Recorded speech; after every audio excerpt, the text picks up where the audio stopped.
She already had, but that's another story. Auntie Dolly had made Winnie's beautiful wedding dress, and her brother, a tailor, had made my suit. The smartest suit in Alboystown, with tails down to my knees. That suit made me stand tall. It made me almost feel worthy of my bride. There was just the two of us and Ma and Pa because my sisters had moved out, married and gone. They came to the wedding too, grudgingly. They thought the same as Ma, that Winnie would stab me in the back like all white women. And they too were wrong. We would be the happiest couple in the whole colony. It's what I promised her. What she promised me. But first, we had a honeymoon. I could never have afforded a honeymoon, but Uncle Jim gave us the honeymoon.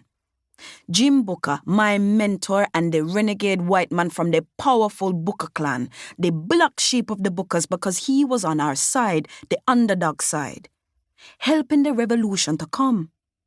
When people say all white men are evil, I point to Uncle Jim. There are good white men, and Uncle Jim is one of them. As far as I know, the only one.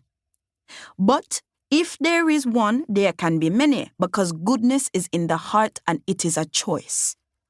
Anyone can be good if they choose to be. The honeymoon was his wedding present to us. Uncle Jim had a house down the coast to the west in the wild Essequibo district. It was an empty house because nobody lived there, but he sent people to clean it up for us and we went there for a week. I could not get more than a week's holiday and unpaid. As a lowly postman, that's what I got. But a week was enough. I had my Winnie all to myself and it was a week spent in heaven. And then we came home to Alboystown. I keep mentioning Alboystown because I think that worried me more than the cottage. How could I bring my bride to Alboystown? Alboystown, the poorest part of Georgetown. Alboystown is in the south, bounded by the Sussex Street Trench on the north and the Punt Trench Dam on the south. The Le Repentier Cemetery adjoins it, which only adds to its reputation. People are scared of ghosts and zombies and bad spirits. I myself have experienced this. I once went to the wake of a neighbor in a yard down the road.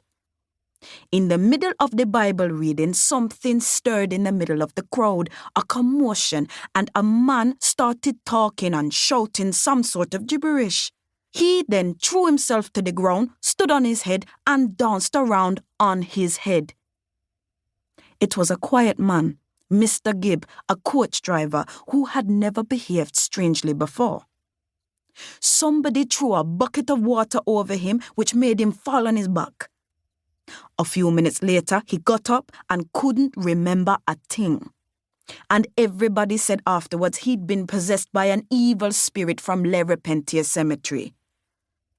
That's the kind of place I was taking my Winnie to. We lived on Butcher Street, which was one of the richer streets, with separate cottages in big yards full of fruit trees. It was probably named after Mr. Khan, who had his butcher shop up near the north. Other streets in Alboystown were full of long buildings called ranges, tenements where several families lived together, sharing the space. So we were actually lucky. But when I took Winnie there, I didn't feel lucky. I felt ashamed. Everyone here was struggling, and everyone here was colored, either African or Indian. Except my bride. She would be the only white lady in the whole of Alboystown. People would stare. They would shun her. They would be afraid of her just like they were afraid of all white people. I don't want to see it, because seeing things sometimes makes them happen. But there were people in Alboystown who might wish her ill, who might do her wrong. But when I told that to Winnie, she only stroked my cheek and smiled and said, George, don't worry about a thing. I can take care of myself. And she did. Winnie.